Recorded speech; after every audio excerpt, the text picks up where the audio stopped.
like to call this next session Meet the Press. I've known Sharon Begley for years and years.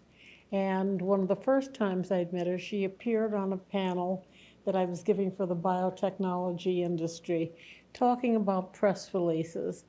And Sharon made the point, and she said, please do not send me, she said to the members of the biotechnology companies that were there, please do not send me a press release that you have just taken 1,200 more square feet in some facility. And then John Sterling, who's the editor-in-chief of Genetic Engineering and Biotechnology News, said, that's the kind of news that I want. So there's a difference in the kind of news that you send to one person and the kind of news that you send to another. Sharon is one of the most distinguished writers in the science field. She has an extraordinary background with the Wall Street Journal, with Newsweek. She has written books. She has now, she's with STAT, which is published by the Boston Globe. And she's going to tell us a little bit about why she thinks women are less receptive to being interviewed than men. And after she gives you her opinions about that, she and I are going to sit down and have a discourse, and we're going to ask for the things we really need to know about working with the press successfully and productively. So Sharon, it's all yours right now.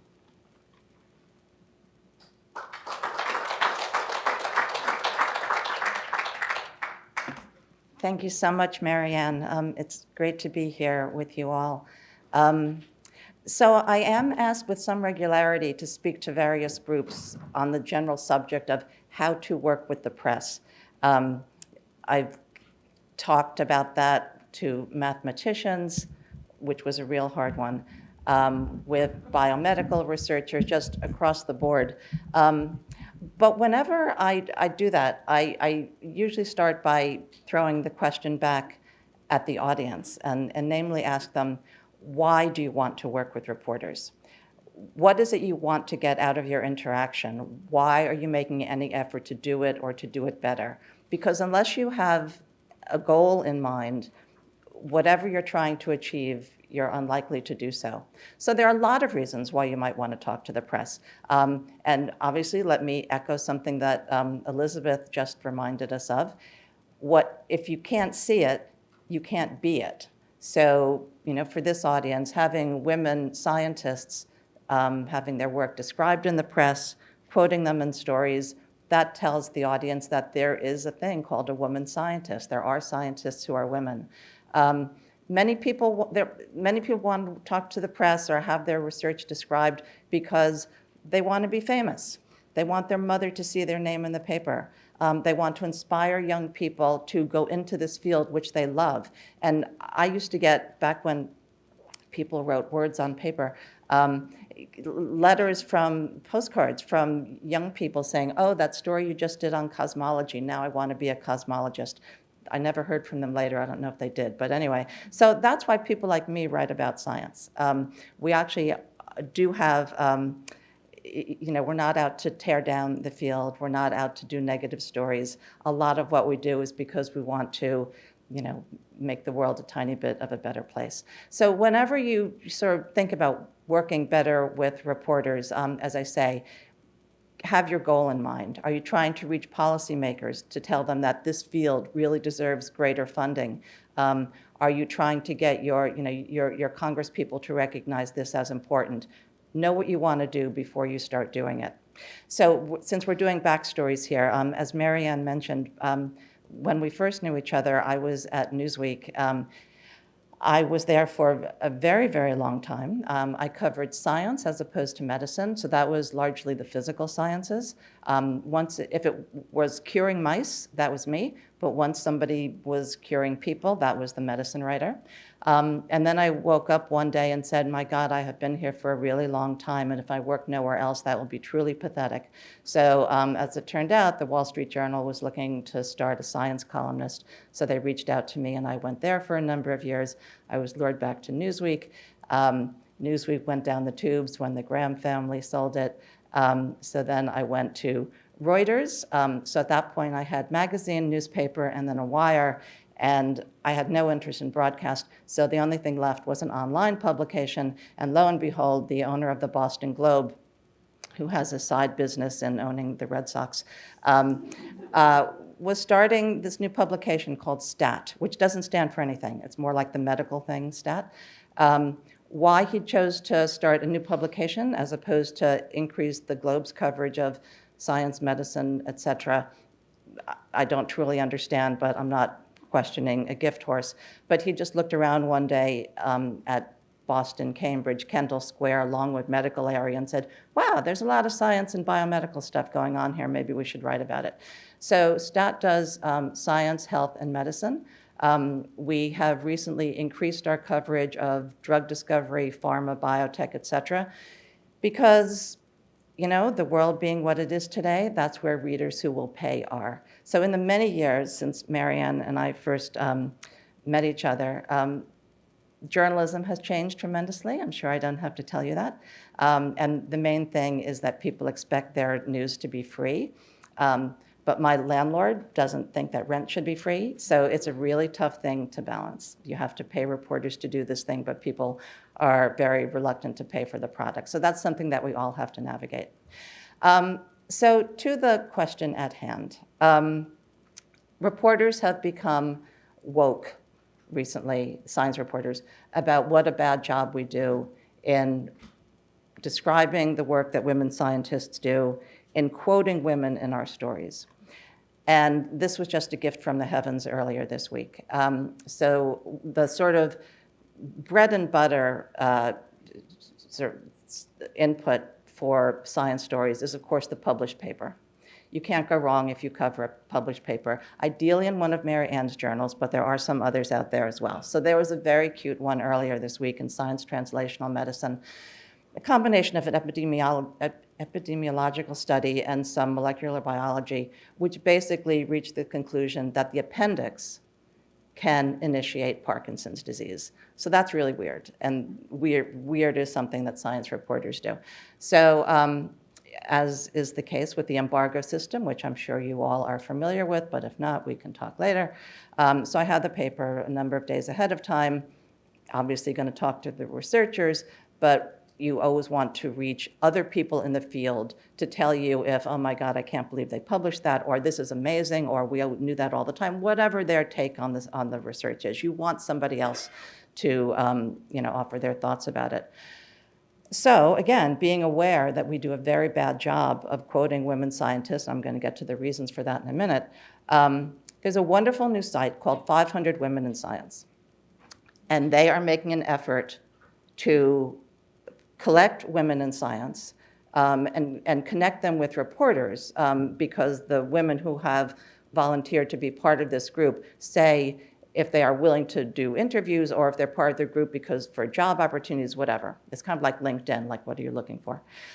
So I used this, and I also used just review papers on Parkinson's disease, which I'll get to in a second. And I reached out to 3 women from the Women in Science list and said, there's this paper coming up, Parkinson's appendix. The usual way it goes is that I offer to send them the embargoed papers. The journals are okay with that as long as you swear them to silence, et cetera. Don't break the embargo. And I was 0 for 3. And I thought you might be interested in the reasons. So one was, I'm just way too busy today and this week. I knew about it Sunday night. The paper was coming out Wednesday. I started work on Monday. I really needed to talk to people Monday or Tuesday. So we have deadlines. That's something we can also talk about. That's not going to change. You got to work with the deadline. So I'm too busy. The second, maybe I shouldn't even count this. She was out of the country. She said, it wasn't an auto reply, but she was out of the country. The time difference, it just wouldn't work. The third one made me think, wow, I'm so glad I'm coming to talk to the Rosalind Franklin Society, was the authors of that paper are scientists whom my colleagues sometimes work with. So I wouldn't want to hurt their feelings and talk about their paper. And just to be clear, I wasn't saying, give me dirt on the paper. I was just like, interesting paper, tell me about it. So I haven't done a rigorous study, but at least anecdotally and what I can remember, I'm sorry, but I've never had a male scientist tell me that because I'm asking about research by a colleague or a colleague once removed, they won't talk about it.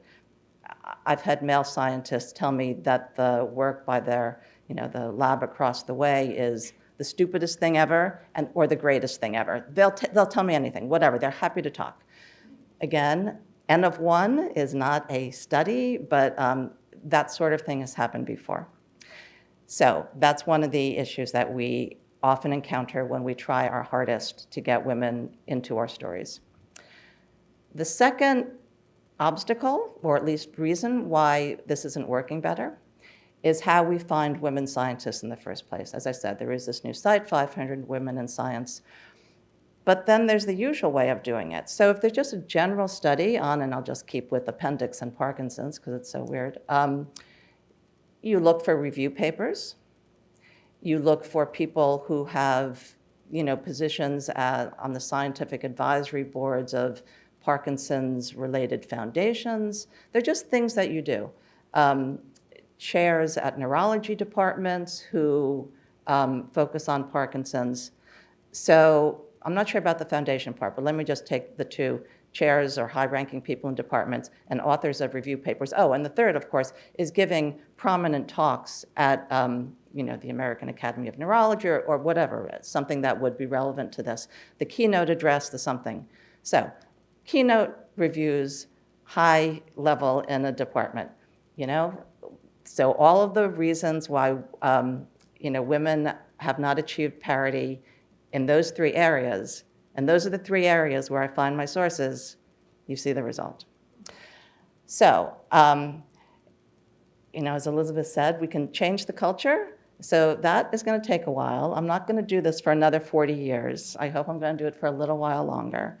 I welcome all of your suggestions on how I can find women scientists through some other way other than those.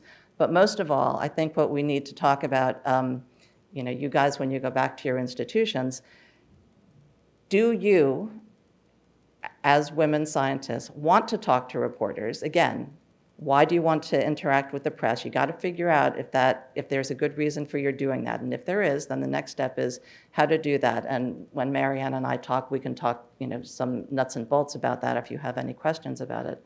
And if you have a goal in mind, if you really want to do it and recognize the barriers in front of people like me, then I think there are just some institutional changes, some attitude changes, I'm not sure quite what to call it, that have to be addressed. I was fascinated by Elizabeth's talk on patent because many of the reasons I think why hypothetically women are not patenting more also apply to women talking to reporters. The self-effacement. I will reach out to a scientist who does something, kind of in the field that I'm writing about, because why else would I be asking her? And again, I'll just paint with a broad brush here.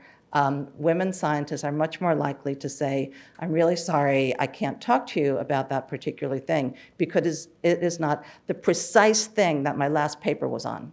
But you can ask a man, he'll talk about anything. It doesn't matter how close it is to you, he'll just on and on and on. If it's, even within like 6 zip codes of his research, he'll talk about it. Again, I know generalities, but it just happens so often.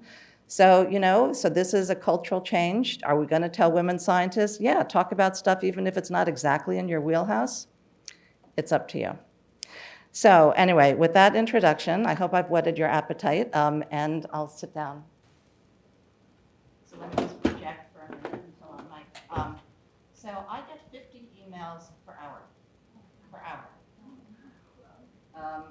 I do the best I can. I don't answer the majority of them, so if any of you are in communications, please don't. Just sending you a follow-up email to ask if you saw my earlier one. You know, I did, and I'm really sorry. I tried to be as courteous as possible. I simply cannot respond saying, I'm sorry, this is not something that I can do a story about. That said, don't call me either. So email is the best way, but how to get my attention is an email that is just to me, that it's not you know, one of 1,000 people on your press list, because more and more, virtually every decent publication is trying to get away from commodity news. There's no reason for people to read our publication if we are covering something that everybody else has. So if you send me something that, you know, hundreds of other people might write about, I'm afraid I'm going to discount that. Now that contradicts what I said a minute ago about our bread and butter being published papers. Obviously, everybody has access to those. We still do them. You know, you have to fill the insatiable maw that is the online news hole. We don't want to not cover papers just because everybody else is. But if you have something that you really think deserves my attention, decide, and not just me. I mean, again, read news, for Pete's sake. I'm astonished whenever I speak to practicing physicians. They don't read medical news as covered in the general press, which is weird to me because their patients are. So you'd think they would well know, but that's a whole nother discussion. Anyway, so be aware of who the reporters are, who might, you know, mesh with this thing you're trying to tell us about, and pick just that reporter and a couple, either alone or a couple of others, because reporters are looking for stories that they and they alone can do. Let's talk about exclusives, okay? The kind of thing that prompts you, like you did the story. As you know, we mentioned briefly yesterday that French Anderson was leaving, he was getting out of jail. And Sharon went and interviewed him. It was an exclusive interview. She flew out to California. Talk a little bit, how we know how that came to be, and then how difficult was it for you to get the approval to do a major story like that? So again, just generally, exclusives are indeed what rise to the top in our readership. Every publication has audience metrics. Publications where you're less likely to go crazy do not have editors who run around saying, oh, 12 people are reading your story right now. You really, that will drive you crazy. But there are publications that have audience metrics on a video screen in the newsroom. So you will know if this thing that you spent weeks on, 3 people read. Or if this thing that you just tossed off because it's like Halloween candy and health, 1 million people are reading. So I would say you don't want to know your audience metrics, that you just want to stick as close as possible to doing the stories that you believe in. So with that. So the French Anderson story was very difficult. The way it came about is as follows. We have a partnership with the New York Times with something they call retro reports. It's a video series where they take an issue in science that has a history, as most issues do, and they look at the antecedents of some cool thing that's happening today. And the cool thing that's happening today, or a cool thing that's happening today, is genome editing. Zinc fingers, talons, CRISPR. Well, genome editing had this thing that came before it called recombinant DNA genetic engineering. So the retro report video had, even going back to the late 80s, early 90s, the scientists who did the first gene therapy, and that was, of course, at the National Institutes of Health, 3 primary researchers, among whom was French Anderson. So I had to write words to go with that video thing. So I'm looking at the video to figure out what words I'm going to write. And there is Dr. Anderson, both seen and talking and kind of featured and whatever. So I went to my editor and said, so obviously that's faithful to history, but you know what happened to him. And the editor, of course, had no idea. So it was a big mess just dealing with the video. So let me skip over that. But once I told my editor that this famous person went to prison for child sexual abuse, it will not shock you to hear that the editor thought, huh, that's kind of interesting, do that story. So I was asked to reach out to Anderson in prison. I did that and learned that he was about to be released. So I instead, rather than going to prison, arranged, as Marianne said, to go out and talk to him and his wife and do a story that I got a lot of hate mail for, speaking of which was totally predictable. I mean, that was obviously going to happen. I needn't tell you about all the challenges of doing a story like that. You know, some other day we can talk about why does the press write about horrible people. We do it as best we can when we have to do it. The exclusiveness of it, I guess, was important, but I mean, there was some social media stuff. Oh, French Anderson is getting out, blah, blah, blah. But I think most reporters just wanted to keep more than an arm's distance from that. So it's not like it was I don't know if it was a competitive story. I did hear from other people saying that they had planned to do it, but then didn't when I did. But apart from very difficult stories like that, exclusives are, again, crucial to our business model.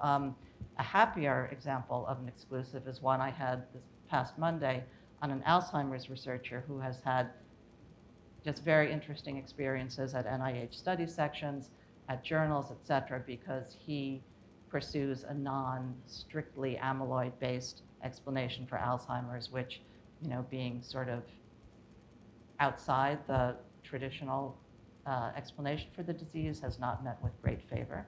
Anyway, so that was a better example of a story that nobody else had and which got a lot of readers, which I hope is a good thing.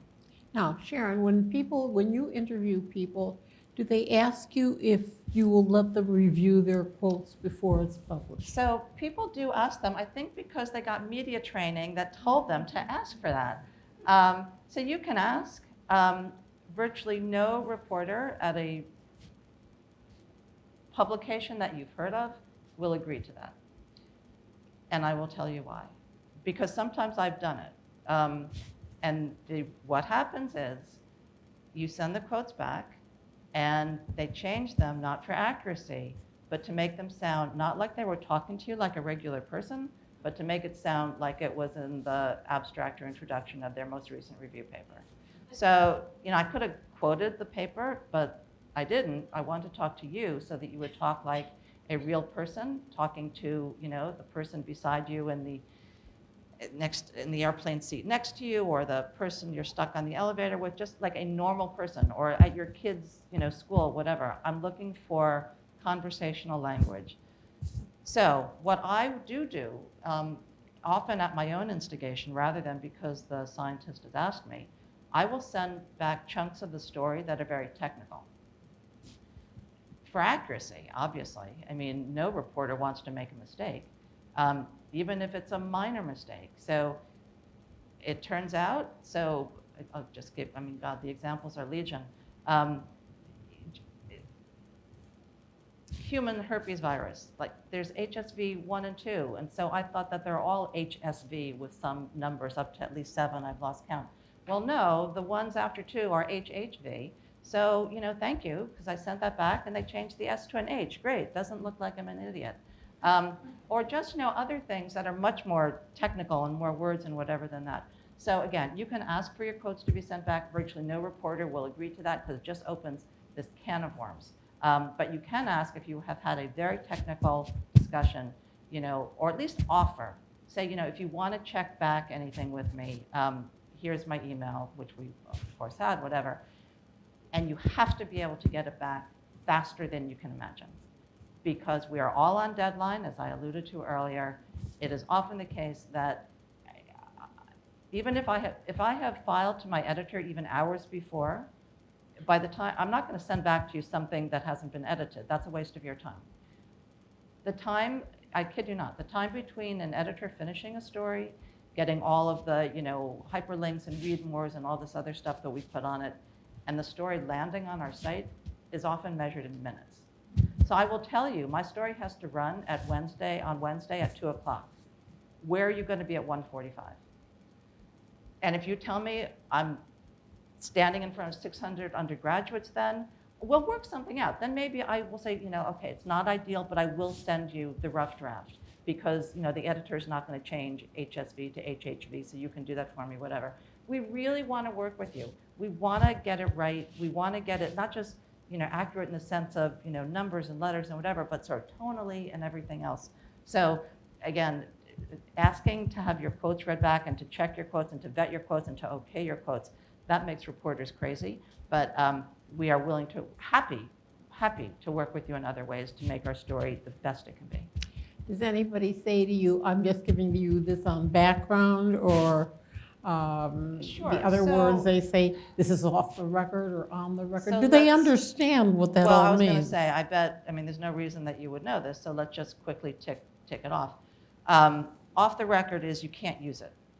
Nothing you say, nothing that you, the scientist, telling me off the record can be in my story. So why are you telling me that? Because then I know something that I didn't know before, and then I can go start trying to track it down. If you tell me it's on background, it means it can be in my story, but your name is not attached to it. So that at that point, you always negotiate with the person who's telling you this. Okay, how do you want to be identified? And you will be identified as an official at the Broad Institute, or a scientist at Penn. And since there are usually more than one of those, it's very hard to identify you. There are cases where even that general descriptor, the source is worried that he or she can be identified. And so anyway, then you just negotiate your way around that.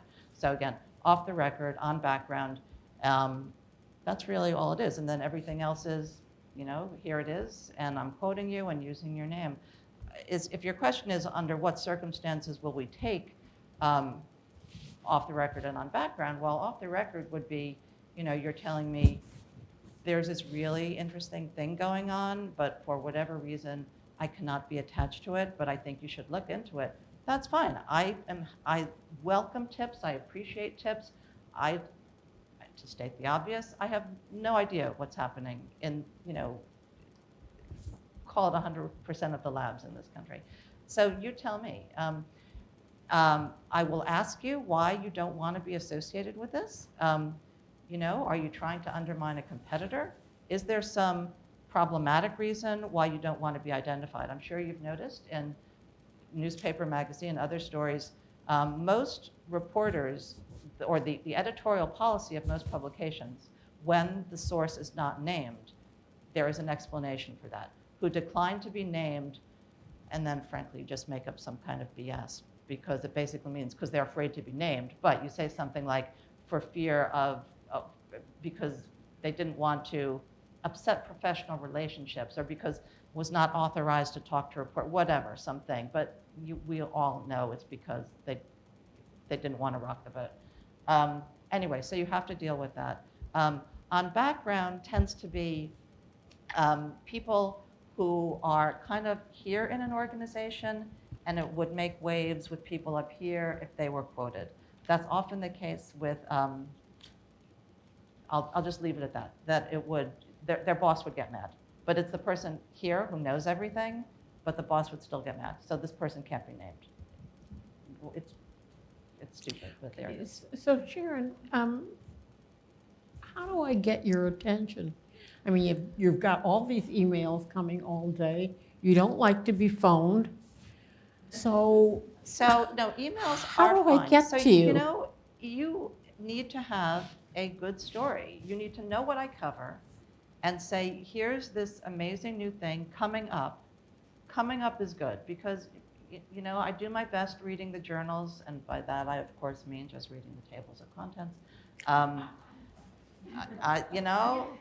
What are there, 15,000 biomedical journals? I do not, I only know of 90. Yeah, of course. So, yeah. Anyway, I do my best. But if it's already out there, this thing we do is called news. And again, because we're trying to do stories that not all of our competitors have, we're looking for things that nobody else knows about. So I don't know why I'm suddenly in Parkinson's land, but I was contacted by a hospital, a few weeks ago saying we have this N of 1 sort of compassionate use kind of out there case of a Parkinson's therapy. We think you can do a good job of it. Do you want the story? So yeah, so I'm doing that story, and it's going to run probably in January or so. But yes, if you tell me we're not telling anybody else, or at least giving me first refusal. Obviously, I can't do everything, and some things are just not right for me or for STAT or whatever. But you can get my attention with a good story that nobody else has. Just thought, does it have to be from a .edu email account? I mean, Oh, no. Open up .com. Oh, totally. So I open up every email I get. I obviously don't respond, but my eyes land on at least the first few sentences of every email I get. Why do you think women are more reluctant to be interviewed than their male Well, I colleagues? would like to hear some thoughts from you guys. I mean, I put forth a few hypotheses. You know, I won't talk about something that's not exactly my thing. I'm busy. We all know that women get more than their fair share of the administrative and other, crap work within their department, so they are often more busier. But there surely are things that I'm not thinking of, bad experiences where a woman can be harmed more easily than a man can. Can we throw it open to the thoughts of people here? Because I'm sure there are things I'm not thinking of. And if we don't know the reason why women are more reluctant, then obviously we can't fix it. I work in media relations. I do communications here at Wistar, and I think it's actually opposite for us. We're a small institute, but I feel I reach out to my women scientists, and they respond, and they do whatever I could possibly want. Whereas some of the male scientists, and I love them, they're wonderful. I feel like maybe it's a gender thing, but women, they'll be like, yeah, sure, I can do that. Even if I know that they don't have time, they will make it happen for me, and that's the majority of the female PIs here. But you're a friendly face, and on their side, I'm to some people a scary, unknown person. So do you think, is there a difference there? The responses I get are like, sure, I'm game, give me some more info. So I feel like they're very open to it, but that's what I have. Okay, so then it's the report. The onus really needs to be more on the reporter. We just have to reach out to more women to find them, reach out to them, and just keep doing so. Yeah, it might be like, the more things on their to-do list almost make it like they will take on more. As a woman, they will, I know they're doing a lot, and then they'll do this above and beyond, versus some of the male scientists. So let me just throw out one thing, because I know we're all about data here and not anecdotes. So Ed Young, a wonderful science reporter, writer at The Atlantic, kept records for a year, I think. Every person he reached out to, he put man, woman, got back to me, did not get back to me. And I believe the results were he had to reach out to 1.6 women scientists to get one to talk to him, compared to 1.3 male scientists. I thought the spread would be different, but it's there. So 1.6 versus 1.3. And that's the only even semi-rigorous data I've seen on this at all. But. So there's a learning curve and with undertaking anything that's new. And I think this applies to both to the patents and to working with the press. And that is that women or anybody has to identify, well, what value is it in me to get over this learning curve and get into this game? And if they can't see that and they already are overloaded, then it's sort of like, well, that's something I could do, but not now. And you know how long not now can last, right? And the other aspect sort of taps into what Rita was saying, is that you're putting yourself in the spotlight to a certain extent, and this is, women don't necessarily want recognition. They don't want to be in that spotlight. They don't want to be singled out. They don't want to be the poster child for their race or their women in general or whatever. So there's that aspect of it as well, as being the voice that then speaks for many. And so I think that also affects Just participation. 2 things about that. So I totally, that's why I said the first thing you have to identify is, why do you want to do this? Why might you want to be in science stories? And you know, every woman, and I guess even institutions need to answer that for themselves. But I would posit that one reason might be for those who are coming after you. Again, if you can't see it, you can't be it. So just as I tell scientists who are reluctant to talk to me, nothing to do with gender, if you got NIH money, my readers' taxes are paying you. I think you have a duty to talk to me, an obligation, almost a moral obligation to talk to me. So if you think that there is a moral obligation for you as a woman in science to talk to reach out to let younger people know that you are a woman in science, that could be a reason. As far as being a spotlight and speaking as a woman in science, about women in science, obviously those stories are done. When I am calling you, that's not why I'm calling you. I'm calling you because I want you to tell me about Parkinson's disease. Not because you're a woman, but you do Parkinson's research, and I'm not. Anyway, so you need to understand what the reporter is asking for, and if it just, tell me about, HSV6, sorry, HSV 1 or 2, HHV6, that has nothing to do with gender issues. How much does your editor have to do with the approval of what you write? I mean, do you have to get certain things approved? So every newsroom is different. Every reporter is different because I've been doing this for a while. If it's a basic science story and I say we should do it, we do it. I get very few top-down requests, but French Anderson was definitely one of them. But again, newsrooms it's impossible to generalize. In many cases, the newsroom is top-down. That is certainly the case for the broadcast, for the broadcast networks or the cable networks. And by those, I also include their websites. The editors are deciding what to do, and they're assigning those stories. Newspapers, again, it varies with the experience and recognition of the reporter. Websites have infinite space, so there's somewhat less of a no. Instead, they are just voracious. They have an insatiable appetite for content, so almost everything that you suggest is, yeah, do that, and also do 6 other things.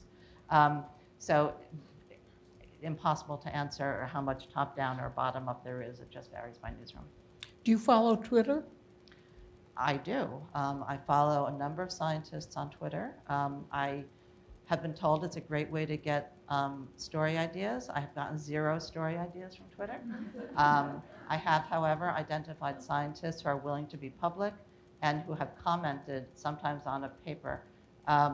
So it has been Twitter is a source for me, a source of finding people. So I encourage all of you, male or female, to use social media as much as it makes you comfortable.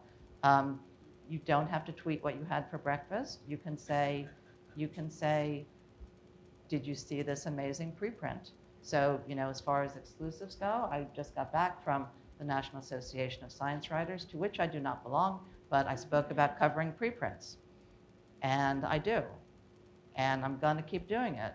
And I didn't want to tell them this because soon everybody else is, but for now, it's like hardly any reporters are covering preprints, which to me is nuts.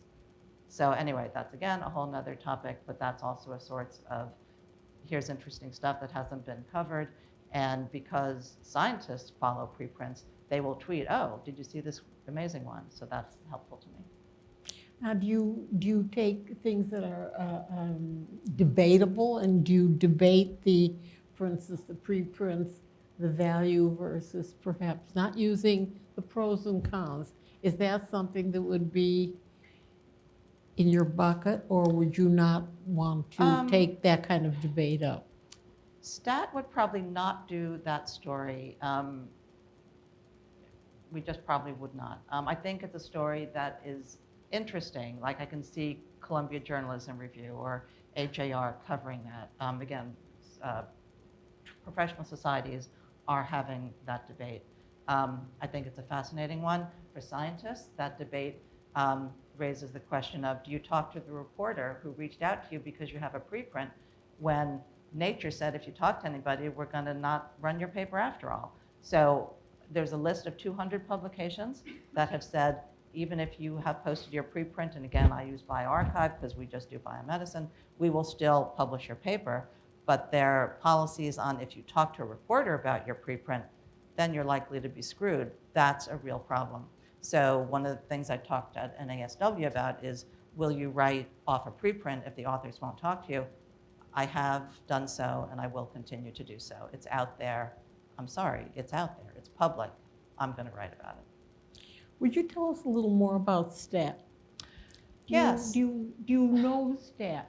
How No. many people here look at STAT?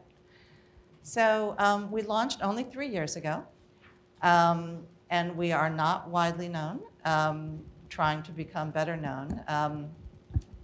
We cover health, medicine. I cover almost exclusively basic biomedical research.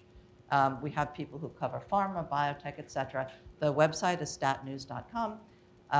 We do investigative pieces. We do just bread and butter news. We cover policy. We have 3 people in Washington. We have a reporter in the Bay Area because of all the stuff going on there. We have somebody in Cleveland. Anyway, so we have, and the newsroom is in Boston. Our headquarters is in Boston because that's where the Globe is. We have pivoted in the last year and a half or so to cover more of biotech and pharma, which really has nothing to do with me. Again, I cover mostly academic research because I cover the really early stuff, almost always preclinical. But the reason we're covering the former is, again, that's where readers who will pay are, or that's what readers will pay for. People in that industry, you know, $1,000 subscription is nothing. We won a whole shelf full of awards in just our 3 short years. One of my colleagues did the expose on how trials registered at clinicaltrials.gov don't report, even though there's a legal federal law that requires them to report within a certain amount of time. They didn't. That story got Francis Collins to crack down on NIH-funded research. We did an award-winning series on opioid, on the pharmaceuticals industry, promotion of opioid use. We're now in court over a bunch of those stories, getting Purdue Pharma to open up records in Kentucky, I think it is. Anyway, so I think we do a lot of good stuff, and I encourage you to read it. It's free. There is a paywalled part of the site, which is, again, mostly pharma and biotech, but the vast majority of the site is free. And we count readers, as I was saying earlier. Audience metrics are us. So just, you know, click on my story and just keep it open on your screen. You can open a new tab if you want, and I still get credit, so thank you very much. Okay. Sharon, thank you so Thank you so very much, everybody. And you all know now where you can start reading.